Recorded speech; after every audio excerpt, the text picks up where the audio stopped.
Welcome back. This is video 1-4, Measurement and Density for Chemistry 1 at East Central High School with Mr. Nick Lawrence.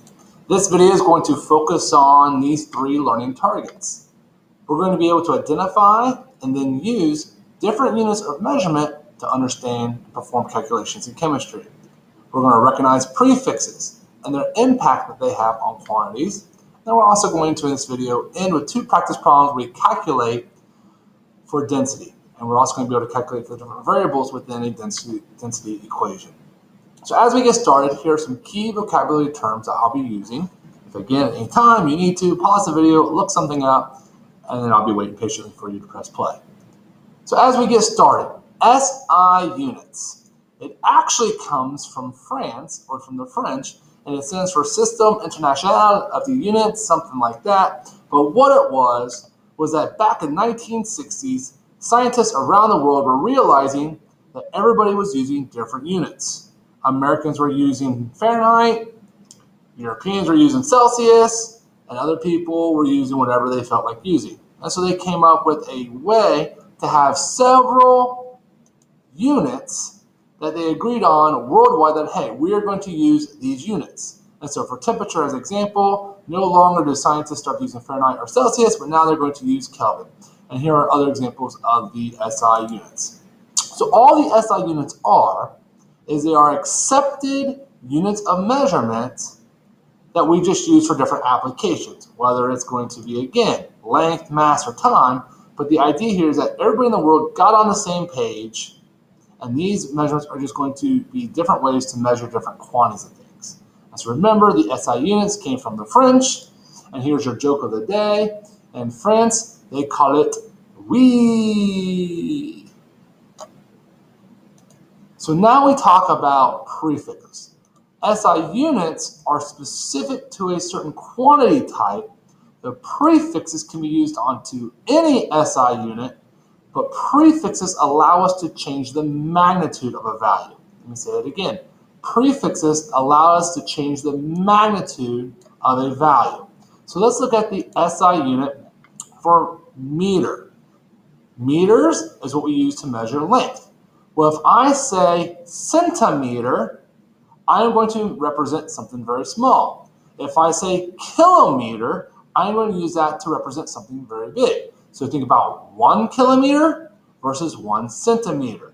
These prefixes here represent a magnitude change of that base unit. So in this class, you're going to be using several of these prefixes, and these are going to show up again and again and again, namely kilo, centa, and milli. Those are huge prefixes that we're going to use over and over again, and you probably already have heard these in the real world. Centa, think about century. Centa means 100th, and so when we say a century, we use that for the term 100 years. But centa really means 100. Millennium, well, milli means 100th, and so again, millennium is 1,000 years, but the idea of the base word is still there to represent a magnitude. And of course, kilo means 1,000, a kilogram, a kilometer, a kiloliter. Again, the prefix just changed the magnitude of our base unit. And before we forget, our SI units are going to show up. But the three that you really need to know right now is meter is our base unit for length, kilogram is the base unit for mass, and Kelvin is the base unit for temperature. And actually, I want to add a fourth one, the mole, symbol MOL.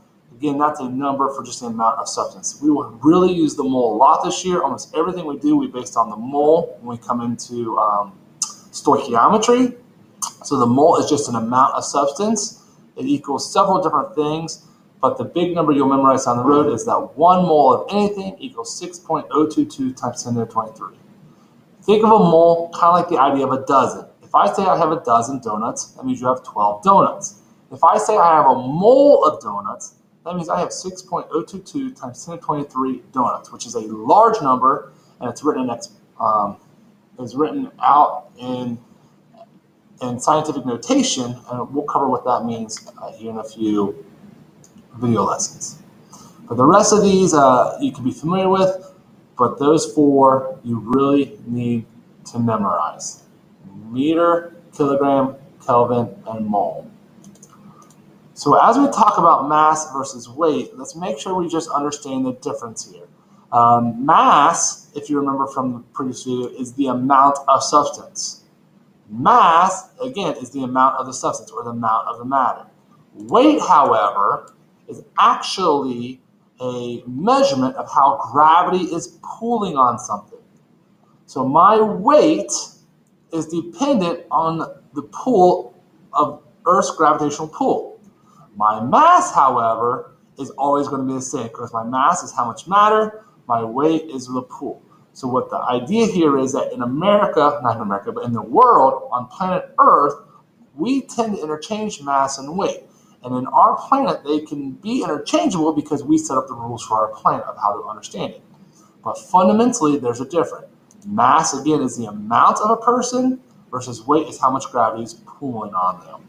N here stands for Newton. It's just another unit, and Newton is used from Sir Isaac Newton, but the unit Newton is just used to understand how something is being affected by gravity. Kilograms, again, is the base unit for, is the SI unit for mass, and again, it's a measurement of amount. So when we also talk about units, we can have units like meters or kilograms or seconds, but sometimes we combine these units to come up with what's called derived units. Derived units, again, are just when there are two or more units combined together. So the unit of area is meter squared. The unit for volume is meter cubed. These guys are called derived units because it takes two or more units combined, and even though it's a math function, the unit is left behind as meter squared or meter cubed. So when we look through here, we can see several other examples of derived units: density, velocity, acceleration, work. The big one we're going to look at this unit is density, where it's simply mass over volume. So as we talk about derived units, understand it's just a combination of units, and in this case, a combination of SI units. And the big one we're going to look at right now is density. But before we start doing the math on density, let's just think about what density is. Density is an intensive property where it tells us about the characteristic of a substance based upon the mass compared to its volume. So it's a ratio measurement of how the mass of something compares to the volume of something. Our mass is going to be measured in grams. It could be measured in kilograms, but typically in this class, our density is going to be in grams for the mass, and then our volume will be either milliliter or cubic centimeters. 1 milliliter equals 1 cubic centimeter. So these two units are really interchangeable, even though obviously they have different connotations to them. So what we see here is density, again, is just the mass, the amount of that substance per a volume. And here is a really cool little picture to illustrate what's going on in density. Here we have several different objects or solutions or substances that have different densities. And we can see that they are all separated out because even though their volumes may be relatively the same, their mass per that volume is either heavy or light or super light. And so again, in class, we will look more at this, but right now, let's start to consider some mathematical implications of this equation. And this is the equation you need to memorize, and this equation is actually going to be the basis for your first mastery quiz. So here's a problem we're going to look at. And as we look at this problem, I want to say a few things about just in general how to follow along. First of all, you're going to have a mastery quiz on this kind of problem. And in a mastery quiz, I want you to show me the work exactly how I show you. This is where you're proving to me you are mastering the concepts and you know all the details from what the units mean to what equation you're using. So as I show you how to do this problem, practice doing exactly the way I do it, step by step, hand motion for hand motion, letter for letter, word for word, set up exactly like I do it. And once you do that on your mastery quiz, then I'll be a little more flexible down the road when I have you do these problems. But right now, mimic me. So density problem number 1. In the experiment, to identify an unknown substance, it is found that this unknown substance is 31.45 milliliters of volume, and it has a mass of 16.32 grams. The question now is, what is the density of the substance in grams per milliliter? So this is where I understand we're talking about density, I understand it gives me a volume and a mass, and I internally memorize this equation. So as we get started, let me show you how to attack this problem. First thing is, we want to recognize what is given to us. We are given a volume, and so what I would have you do is label this as volume, label this as mass. This is the practice of identifying your unknowns. Again, you are to be mimicking me exactly, and right now as I do this in your notes, be following along.